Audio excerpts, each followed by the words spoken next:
Hello. Welcome to all the truth seekers that have joined us today from around the world. I'm glad that you've decided to join this online community.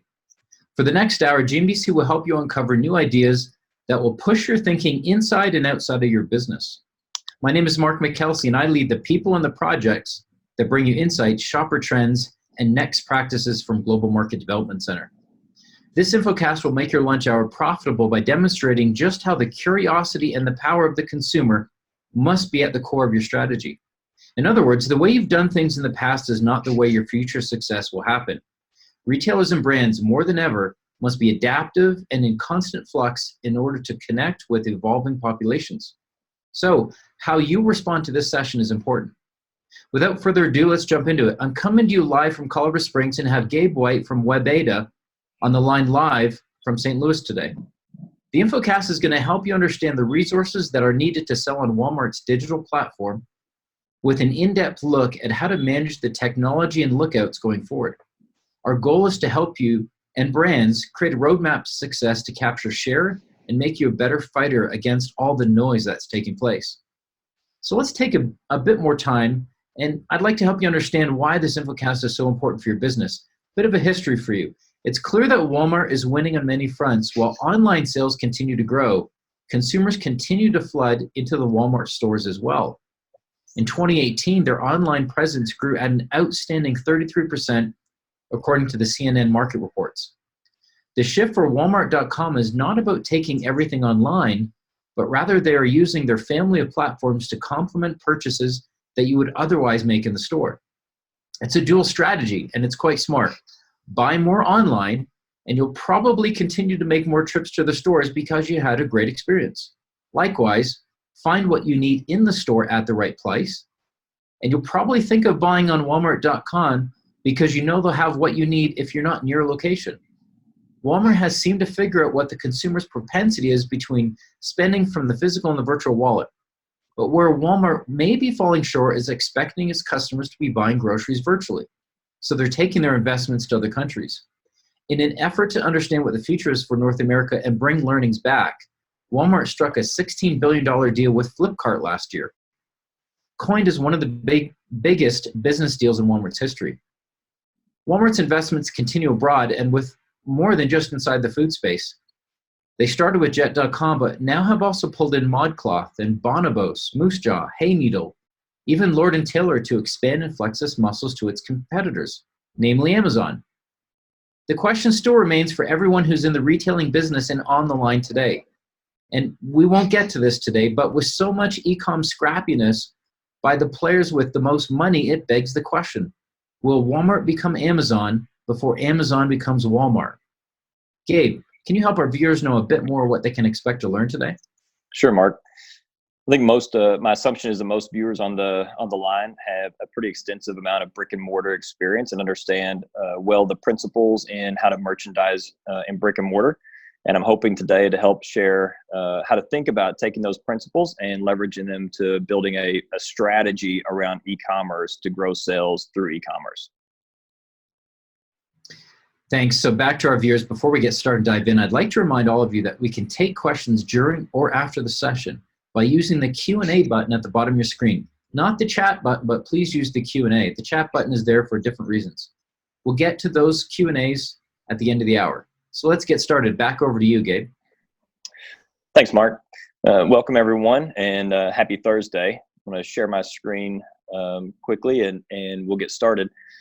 As Mark said, I'm in St. Louis today. I'm traveling today and did not expect to be traveling, but find myself in St. Louis. So there are a couple of doors behind me. If one of those doors opens, I apologize, as I'm a little bit out of pocket. I office out of Northwest Arkansas, in the heart of Walmart world, down in the Bentonville area, and have been associated with Walmart for 25 years now. Have spent time in stores, have spent time working with the retailer, have also spent time on the supplier side supplying Walmart.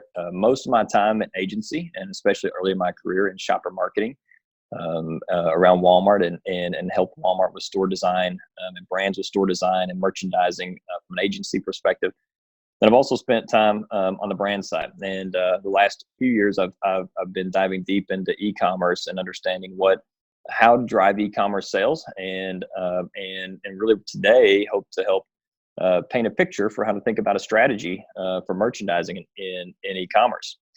And so it really is digital merchandising. What I hope to be able to uncover for you is that how to think about merchandising in e-commerce. And it really, e-commerce from a principal perspective doesn't change that much from how you think about in the store. If you're thinking about putting your item in the store, you think about gaining great visibility within the subcategory and then having a nice brand block within the category, so that as people turn down the aisle from the right or the left, they see your brand and your items first. And then you want to be merchandised around those high market basket items, whether it's a solution, an idea, those items that tend to be in the basket with your product. And then you think about, well, how do we get incremental display around seasons or occasions? And really in the e-commerce world, it's no different. We're just doing these things in a merchandising, from a merchandising perspective, online instead of in the physical footprint. So think first off in terms of some definition, and you think about just how you shop, how I shop, how people shop.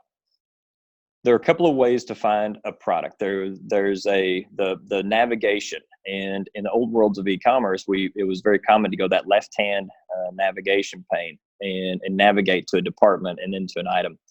And the reality is that we don't really do that any longer. We don't try to find categories via navigation. It really is keywords. And keywords, when you type in a keyword in that search bar, that keyword leads you to a digital shelf. And what I have here is a picture of a digital shelf that I took this last weekend. This last weekend, I was searching for grilling sauce. And this is a great example of what we're talking about today, is finding digital shelves where high potential customers may land and getting your product in front of them.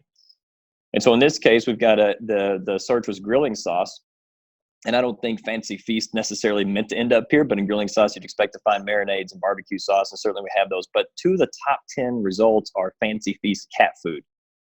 And so whether by choice or by accident, Fancy Feast found a way to get out of their department. I hadn't thought about Fancy Feast in a long time. Get out of their department and get somewhere else. Now this is probably not a high value shelf for Fancy Feast, but I think it's a good example. So to keep kind of going down this track, I want to take just a second and think about what's your favorite breakfast meal? What do you have for breakfast more often than not? When you're at home, it's maybe this morning, Thursday morning, what's your favorite breakfast meal? For me, it's Frosted Flakes. I love Frosted Flakes. I'm a big fan of Frosted Flakes. And how we think about this in terms of winning that digital shelf is there are specific keywords and general keywords. Specific being, in this case, Frosted Flakes. So if I go to Walmart and I search for Frosted Flakes, 3 of the top 4 are actually Kellogg's Frosted Flakes. One of the top 4 is it's a private label Frosted Flakes.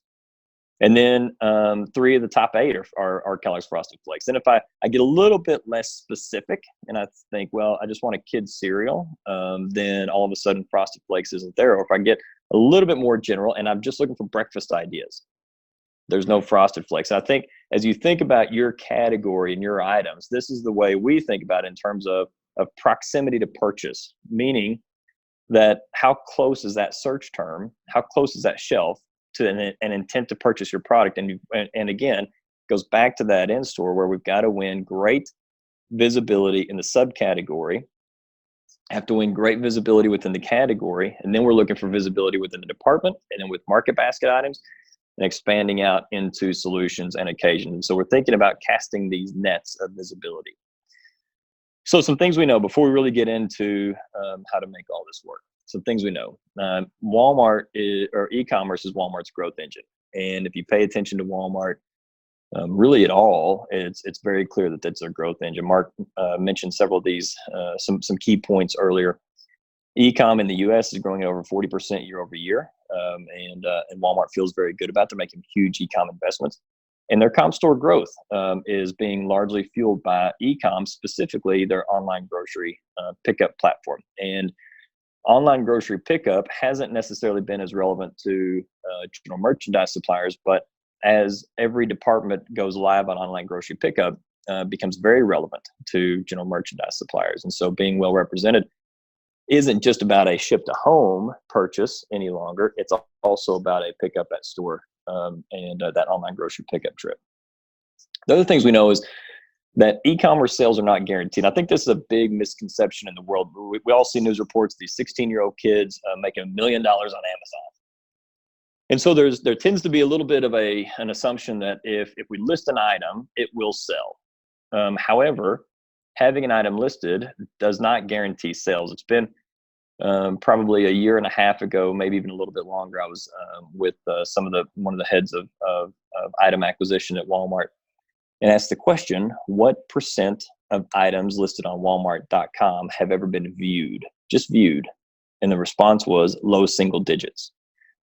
At the time, Walmart had somewhere in that 90 to 100 million items listed, and low single digits in terms of percentage of which items have been viewed. So just having an item listed doesn't mean there's a guaranteed sale. Part of that is that the assortment growth, and you think about store, the physical footprint, of course, minimizes how much assortment. If you've got an 8-foot category, you can only have enough items to fill up an 8-foot category. But online, that long tail means that there can be many, many more items than in store. And so that long tail means that there's even more clutter to fight through. And so having a great strategy about which digital shelves an item can show up on becomes more and more important than certainly even in store.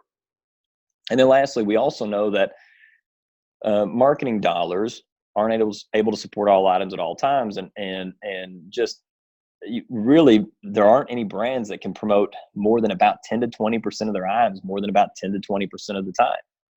And there's a real time and place. We all know the effectiveness of marketing. I grew up in agency world. I love marketing, and so marketing, there's a time and place, but it can't do the heavy lifting every day. Just like in store, marketing can't do the heavy lifting every day. You've got to have a great item merchandised well in store. And so as we go forward in the discussion, I think it's important for us to kind of focus our attention. If we think about the modes of shopping, there's really 3 generalized modes of shopping. There's that mode of shopping, I know exactly what I want. So for me, maybe I want that family-sized 2-pack of Frosted Flakes because I eat a lot of Frosted Flakes. And I know exactly what I want. I'm going to find that item, and I'm going to purchase it. And so then the second is, I think I know what I want. And let's go back to that breakfast cereal example. I want a kid's cereal. I'm not exactly sure. Maybe I want to see what's new out there. Maybe I'm burned out on Frosted Flakes, which may be an impossibility, but let's say for a moment. And I'm looking for a new cereal. I think I know what I want. Or maybe I just need an idea or solution. I'm looking for breakfast, and I don't really know what I want yet. Really, we're talking about these last 2 modes of shopping. That's what we're talking about today. I know what I want being listed online. You'll get the purchases for those people and those are often repeat purchases. They've already tried the item once or twice, and they're repeating. They know exactly what they want. We're looking at capturing those people who they either think they know what they want, or they kind of know the category they want, or they're looking for an idea or solution.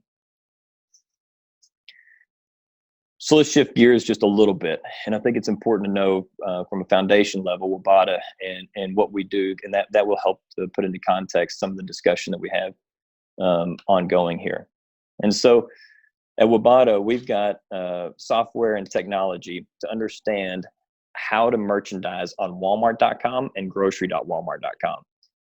The members at Webata, we have experience outside of those platforms, but really we're focused on Walmart.com and grocery.walmart.com. So if you have questions about other platforms, they're probably not, I may not be the expert to answer those, but if you have questions around those 2 platforms, then we could probably get a long way in answering those.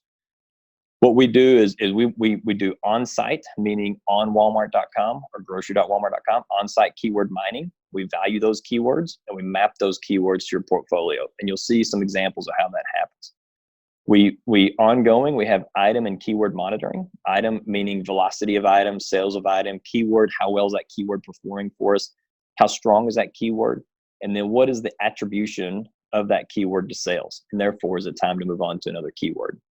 We do competitive evaluation, looking at how a on-site keyword mining valuation. So understanding what keywords are most important. What are the keywords?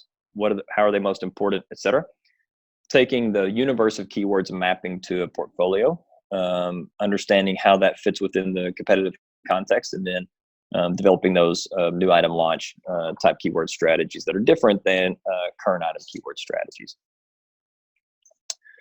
So where we fit, and I think this is important from a just an e-com perspective. So I was having a conversation about a month and a half ago with the team leader of one of the largest beauty product suppliers to Walmart, and the individual said, I need to hire a new e-com national account manager. Should I place them in Bentonville or should I place them at my home office back in New York? And I asked, I said, well, what's the role? What are the tasks that person will be expected to do? The response was, well, e-com. So, well, you've got almost 5,000 SKUs. What tasks within e-com? Like, I have no idea. I guess just e-com, whatever that means. So I think when you're thinking about how to handle e-com and how to set up e-com within an organization, it's important to understand what are the roles and what are the tasks within e-com, and therefore, how does it make sense to think about who to hire, what the skill sets are to hire, what to insource, what to outsource, et cetera. And so if you look at the model on the left-hand side, it's easy to break e-com into roughly three generalized buckets. At the base level, that digital coordination, this really is coordination back with the manufacturer, back with the brand, it's item setup. It's when now that Bud Light is just absolutely killing Miller Lite on their ingredients and Miller Lite decides to make an ingredient change, it's someone who knows that from the brand and is able to update the items within the retailer.com, whether that's Walmart, Kroger, Amazon, to say we're not using high fructose corn syrup any longer, or whatever the case may be. So it's the coordination of what's being either produced by the manufacturer, spoken by the brand into those retailer.com sites. Then the top level is that digital marketing. And this is the media spend. It's placing media. It's the seasonal campaigns. It's promotions, that sort of thing. And that's pretty easy. That digital marketing is fairly easy right now to segment over into the marketing department or the shopper marketing department within most manufacturers. And just as that digital coordination, a lot of that happens even in many organizations with like an analyst type role.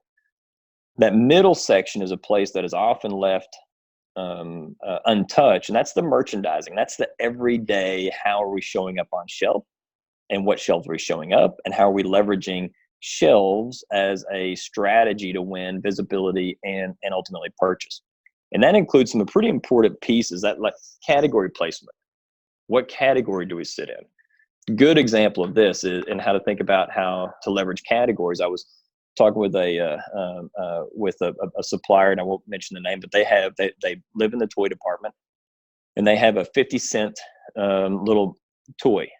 And they were telling me last week, they said, we're doing so much business through the online grocery pickup platform. And we got talking about category placement. What's happened is they're seeing these moms come in or pull up to get their groceries. Walmart brings the groceries out and they want to have a treat for their child. And so this 50-cent toy is an easy little thing. It's a low cost of entry. And so we started talking about category placement, how to think about category placement within that item to get more visibility. And so, some places that may not normally seem like a fit, they might put one color. They might keep one or two colors that are sitting in toys where you would expect to find this item. They might put one color over in like pet treats, because if you're going to buy your pet a treat, then who's going to feel good about buying their pet a treat but not treating their child? They might put one of their colors that's in an impulse category. And so some of that category placement becomes very important as we're thinking about e-com and how the shopper is moving through that virtual store and when they might have a high propensity to purchase the item. Another piece of this that dovetails in is that portfolio strategy, and how to blend the portfolio across the store, and then backlink or provide some shopping mechanisms to purchase the portfolio that isn't in that particular, whether it be category or digital shelf or what have you. Another piece of digital merchandising often left out is that item level optimization. A lot of brands kind of think in terms of, we're going to produce our best content, and we're going to put that content, blast that out across multiple retailers. And though that sounds like a really wonderful idea, it leaves a lot lacking if for no other reason than each retailer's search engine and search robot, it works differently. And so the way they rank differently, the way they think about which items to rank first and second are different. And so that item level optimization and across retailer optimization is often left undone. In addition to ongoing monitoring, I think all suppliers have a nice system for monitoring sales and inventory, those type of metrics, but understanding and that monitoring of what shelves items are placed on and how they're performing on that shelf, that's a new and emerging arena in digital merchandising that just isn't normally done by suppliers. And all these are really important because, as we all know, that everyday shelf placement and getting everyday shelf placement, that's really where the volume tends to happen in retail. So how we think about it. And I hope by explaining how we think about it helps as you think about, in structuring your organization and what the roles and responsibilities are within your organization, how to deploy some of these principles in the best way for you. How we think about it is, first off, understanding what is the universe of keywords and digital shelves available. And for any category, any subcategory, any item, that's often tens of thousands. We looked at yesterday, looking at dog food. Just within a subcategory of dog food, there were 4,364 keywords that lead you into this subcategory of dog food. It's a lot of digital shelves and keywords to be thinking about. And it's important to be thinking about those from the retailer you're targeting. So in this case, mine from Walmart.com. Going to Google or to Amazon to get your keywords, that's a good place to start, but it's not the best place to be.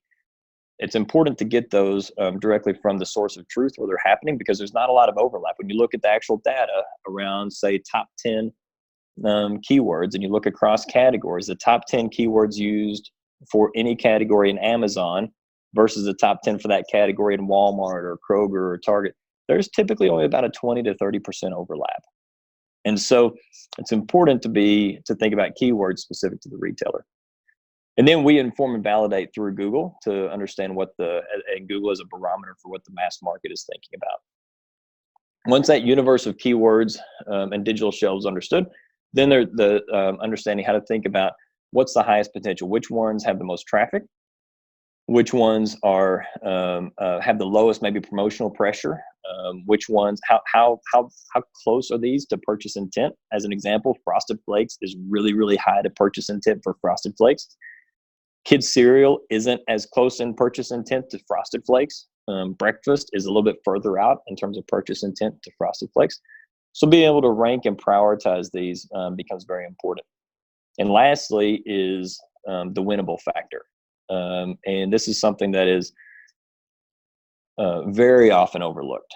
And it is a fact that only 10 items can be in the top 10 of results for any one search. I was on a call, and one of the reasons the kids cereal is in here, I was on a call with someone about 2 weeks ago, and we were talking about kids cereal, and they said, well, my buyer is going to force rank me for kids cereal. And I said, that's great. And I said, how many kids cereals do you have? Do you manufacture? And this individual said, we have somewhere between 50 and 60. I said, how many of those 50 or 60 do you think you can get in the top 10? Well, 10. Well, what do you do with the other 40 or 50? So understanding that you need a clear mapping for the portfolio, especially if you have more than 10 items within a category, is very important. Also understanding what the volatility and variance is in those rankings. So can we move up for that keyword, or is there no volatility and so really we can't? And in Walmart being a rules-based search engine, the buyer does force rank.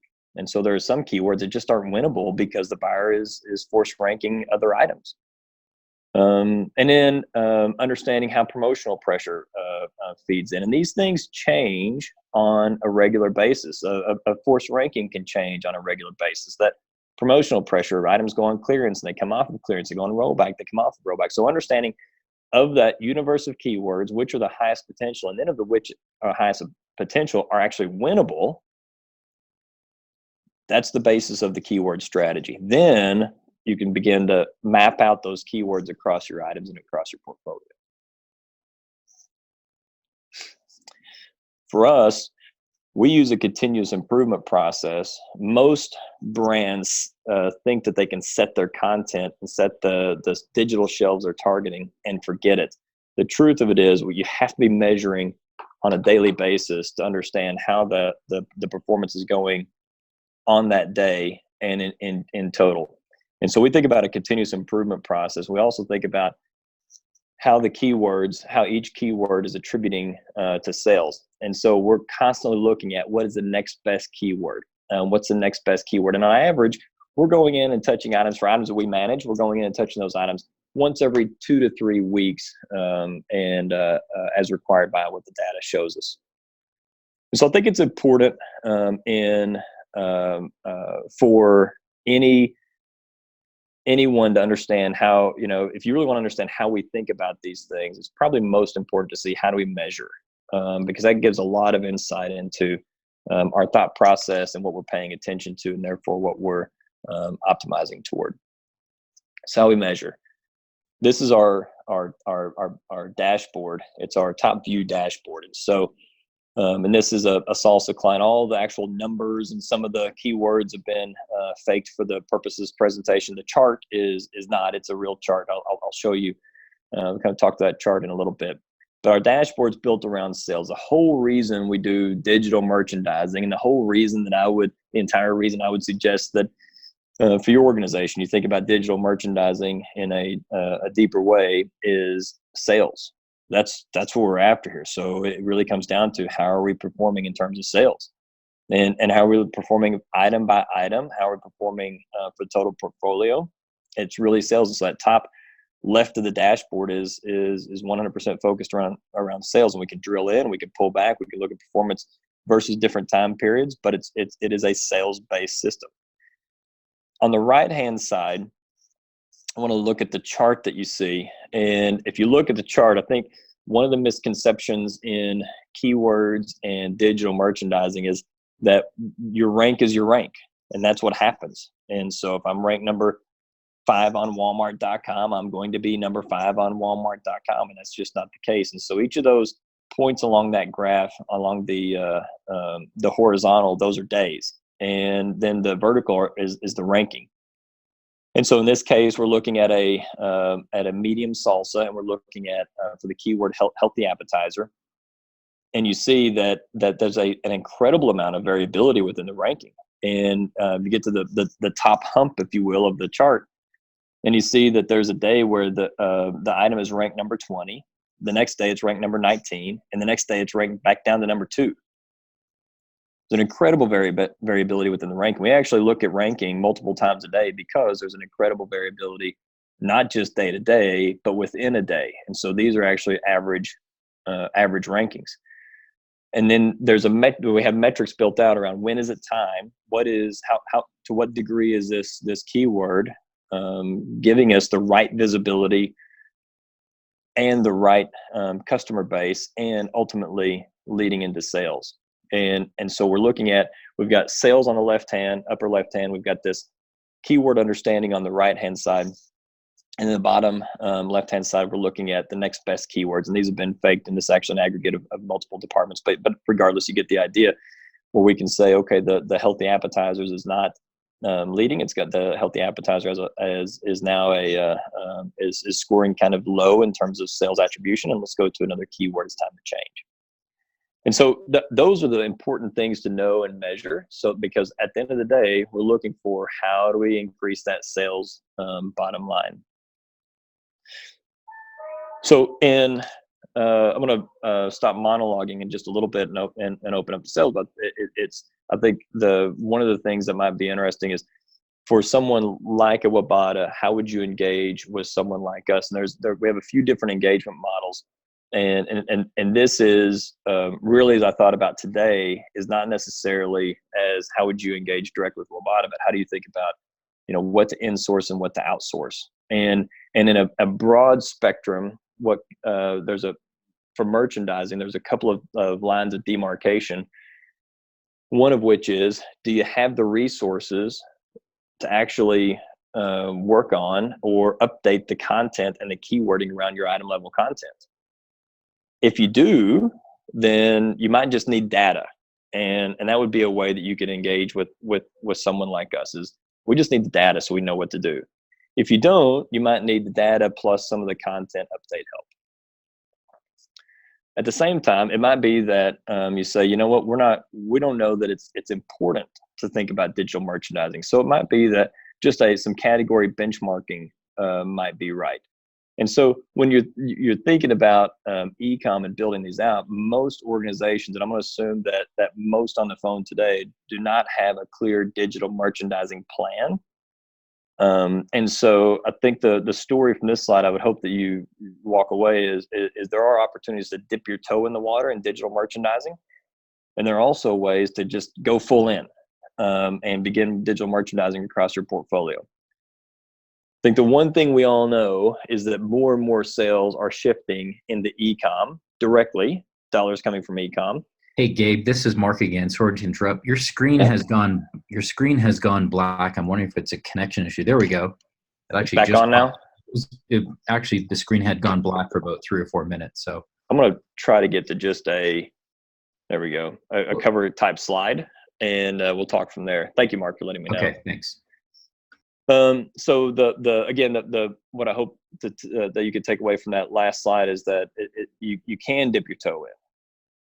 You can go all in, and there are ways to do both. And in addition, as you're thinking about digital merchandising, it's not just the direct sales attribution into whether it's Amazon or Walmart or Target or wherever your retailer of your most important retailers lay, but it's also that obviously that discovery, that research and discovery phase that we're leading into, so that an in-store purchase can be enabled. And so that digital merchandising becomes really important as a shopper is making a list.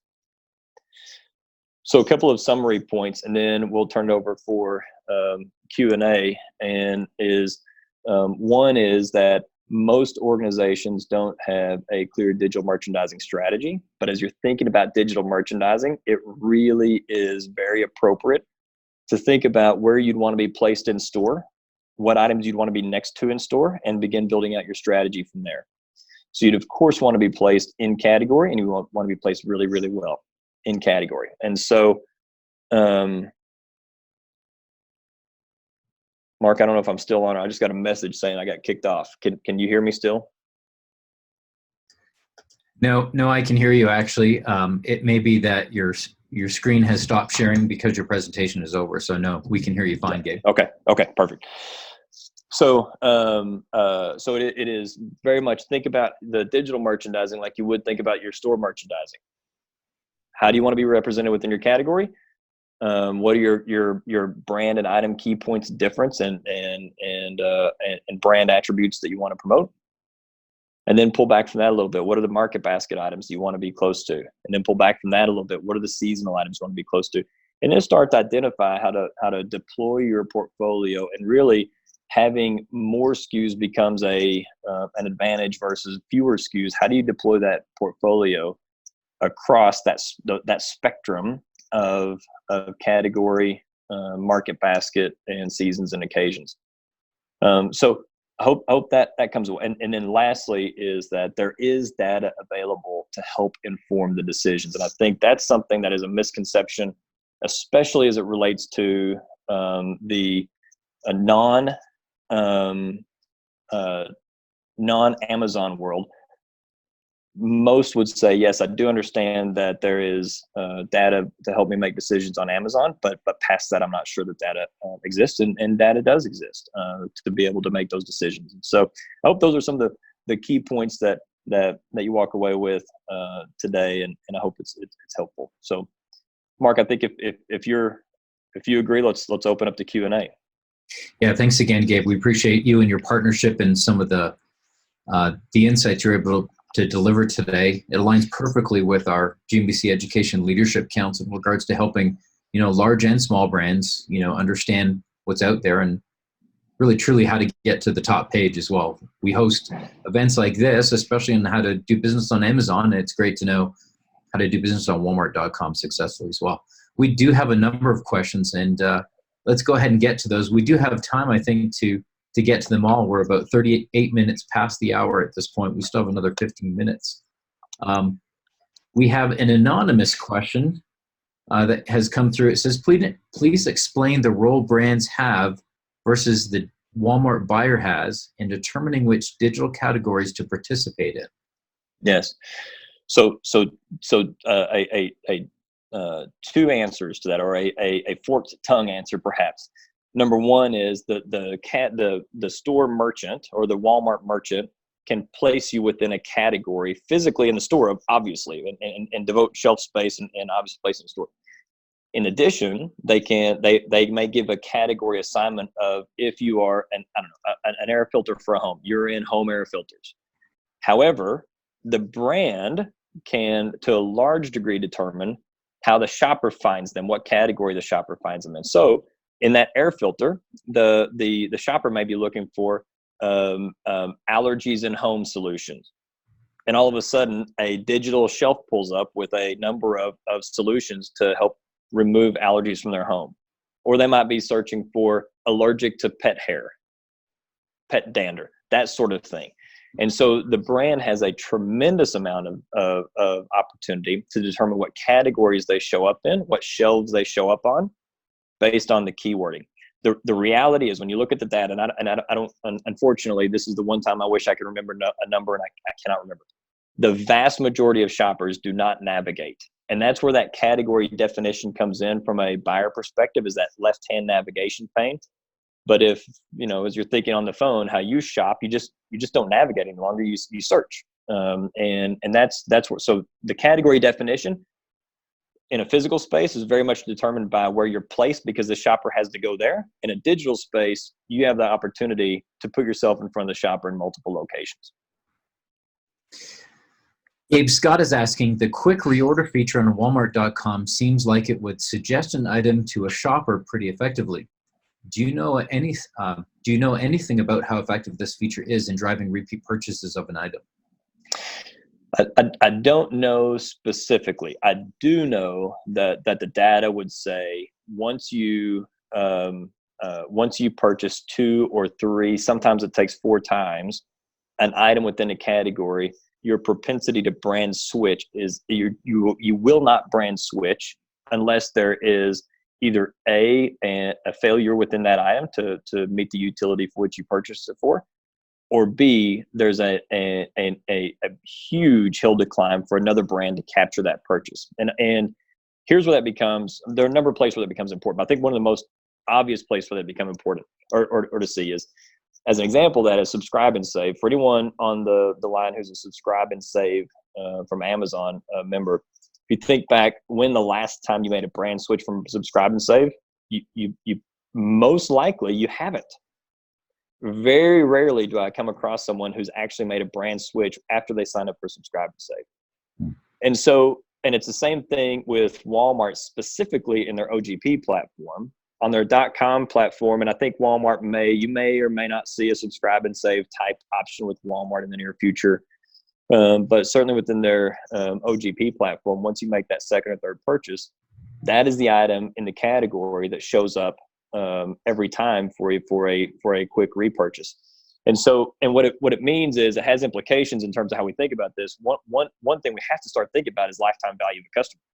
What is it worth to get those first couple of purchases, knowing that they're now locked in, a la subscribe and save? We have another anonymous question. It says, Gabe, in addition to keyword relevancy matching, does Walmart's algorithm take history / glance views / reviews into account? Yes. Yes. So the things that a brand can control and the things that a brand cannot control. There are the easiest thing for a brand to control in terms of ranking and the shelves they show up on is how they're keyworded. That's the easiest thing a brand can control. Perhaps the next most easiest thing that a brand can control is the number of reviews. And Walmart's algorithm is not as pedestrian as just to say, is it keyworded well? But there are a number of factors that go in, including sales velocity, total sales, reviews, rating a review, average rating. There are a number of factors that go into that search ranking. And I chose to keep this discussion a little bit narrower today. However, those are incredibly important. And it also factors into winnability. If you're an item that has very, very high velocity, very high sales, great reviews, a large number of reviews, you can probably win more category generic keywords like a dog food, breakfast cereal, that sort of thing. If you're a brand that does not have those characteristics, then what's winnable for you is probably a little bit different. You've got to get a little bit more kind of long tail thinking within your keyword strategy. Scott has come back and asked the question, how many images of an item is an ideal standard for a brand to shoot for when preparing to merchandise on Walmart.com? Yeah. So you have to, not according to Walmart, but according to search algorithm, you've got to have 5 images, minimum 5 images. But then the question becomes less how many images are ideal and how well is the story of the item told. There are 2 sides of the coin in digital merchandising. Side number 1 is, of course, how well are we placed and can someone find us and see us, and side number 2 is, now once they do see us, to what degree will they actually transact? And so the quantity of images and videos, once you get past that 5 mark, tends to be more of a brand storytelling for the transaction, not as much the merchandising for the visibility. Got it. Time for a couple more questions. Is there a keyword limit, and are keywords being policied? Yes, there is a keyword limit. And it's a density and ratio question. And so the formula around how many keywords and how often are you using them within the overall structure of your content. As a general rule, for every item, roughly 5. Think about 4 to 6, but let's just use 5. It's a nice non-round number. But generally 5. So if you have 50 items, that means we think about them in terms of slots. That means for 50 items, we now have 50 times 5, we have 250 keyword slots. And so we can deploy those items and those slots very strategically, both in the category and out of the category. But as a general rule, yes, think about roughly 5 keywords per item. And Mark, there was a second part to that question. I don't know that I answered. I forgot all about what it was. It was about keyword policies. Yeah. So another thing that's important to know there are some policies. I think the number one thing to know is that in Walmart, the buyer can force rank you and might rank items for keywords, and most of the larger suppliers know that and leverage it to their advantage. But especially when you're thinking about a new item, because sales is a piece of the keyword algorithm. Obviously, new items don't have sales, so especially new items, to go into the buyer and say, listen, buyer, it's a new item, force rank us for keyword 1, 2, and 3, and you still have your 5 slots. And so then you can, branch out and capture visibility outside of those keywords that the buyer is willing to force rank you for. One more question. Heather is asking, can I just use my Google or Amazon keywords to win on Walmart? Sure. It's a place to start. It's not the place to end up, but it's a place to start. So I mentioned earlier in the presentation that there really isn't a lot of maybe a 20 to 30% overlap in what's searched for most often across platforms, Amazon, Walmart, etc. Another thing is the Amazon search engine and the Walmart search engine, they're just different. Amazon is very much a contextual based search engine. And Amazon is a marketplace. They want to help you find the right thing for you and serve up what they think you might be most interested in. Walmart is a retailer. They want to, yes, give you something you'd be interested in, but they want to also find the right thing for them. They're interested in making margin. And so they're different robots. And so the Amazon strategy, if you have no strategy whatsoever, Amazon's a place to start. Same with Google. It's a place to start. Google, like Amazon, is interested in everything from blogs and education to ideas and inspiration to actual item purchase. They're built for different purposes. And so it's a place to start, but not a best practice by any stretch of the imagination. Got it. Well, we're getting close to the top of the hour. Gabe, thanks again for your time today. We really appreciate it. My pleasure. Thank you. If this is your first time experiencing a GMDC Infocast, I'd like to make sure that you're aware that this session and all previous Infocast events can be viewed on the archive tab on gmbcconnect.org, along with a schedule to register for future Infocasts. I'd also like to encourage you to get involved with GMDC and become a member. Today's Infocast is a small sample of what members have access to. GMDC is a business ecosystem that helps you connect and collaborate and enhance the commerce both in the GM and the HPW industry. For more information, please feel free to contact me at markm@gmdc.org, and I'll help you find the opportunities to get your company exposed to the high-level profile executives and decision makers that can truly change your business. Thanks for joining us today. I hope the rest of your week is as productive as today's been. Thanks.